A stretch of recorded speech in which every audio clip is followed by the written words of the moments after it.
All right, we're going to move on with our upper limb, and we're going to take a look at the two bones that are located in the forearm. So we just took a look at the humerus, which is our arm bone, and now we're going to move into the two bones that are located in the forearm. The medial bone is called the ulna. The lateral bone here is called the radius, and we're going to get a nice close look at them. But before we do that, I just wanted to show you how they articulate or make a joint with the humerus. So the radius is going to articulate with the humerus here at the capitulum, and then my ulna is going to articulate with the humerus here at the trochlea. Remember, ulna is going to be medial, the radius is going to be lateral. The other thing that you might want to use to remember this is that the radius will always sit thumb side, because one of the cool things that we can do with our hands is this.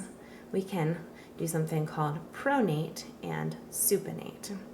The way that I remember this is I think about my days waiting tables. If any of you guys have weighted tables, maybe this will help you. And I want you to imagine that you are picking up a big steaming hot cup of soup or bowl of soup. So here we go. We are holding the soup, and now we are going to take that soup and we are going to pro it away. Pronate. Supinate, pick up the soup. Pronate, pro it away. It's a little goofy, but it helped me remember it, and hopefully it'll help you guys remember it also.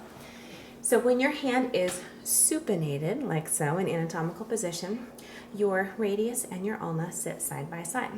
When you take that hand and you pronate it, flip it over, what you see is the ulna doesn't move at all, but the radius is actually going to rotate around and crisscross like this. So it will follow your thumb. But the radius is always going to stay on the same side as the thumb, and the ulna will always be on the same side as your pinky. So keep that in mind as you're looking at different images in your textbook or on online resources. Okay, so we're going to start off with the easier of the two forearm bones, which is the radius. So let's move our humerus away, let's get rid of our ulna, and let's get a little bit closer to our radius. Here we go.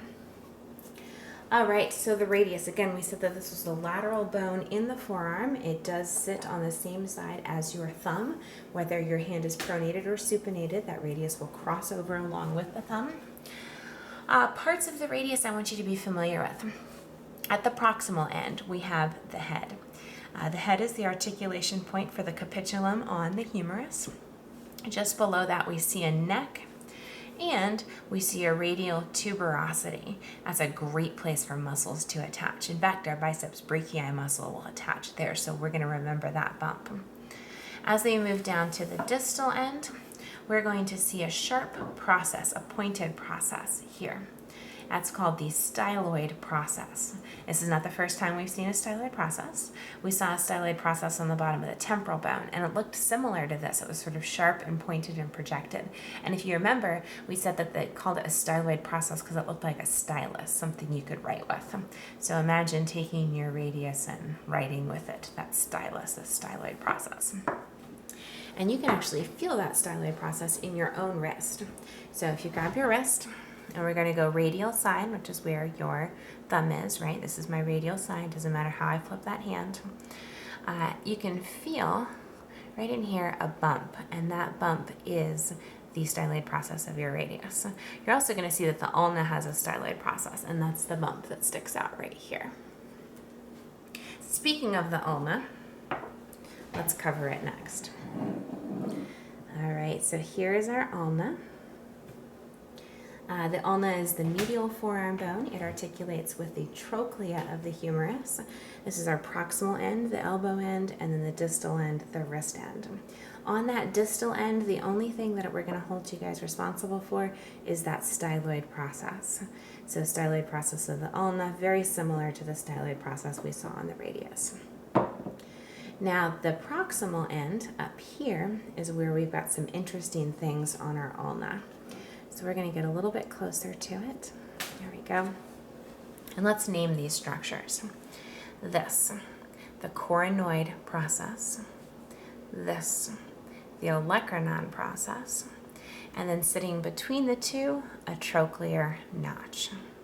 So again, coronoid process, olecranon process, between the two, a trochlear notch. And that's where the trochlea of the humerus is going to fit. It fits right into that trochlear notch.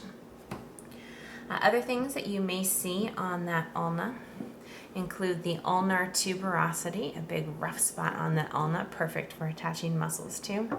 And you might even notice a little notch over here. And that notch is going to be perfectly situated for the head of the radius. So the head of the radius is going to fit right into that notch.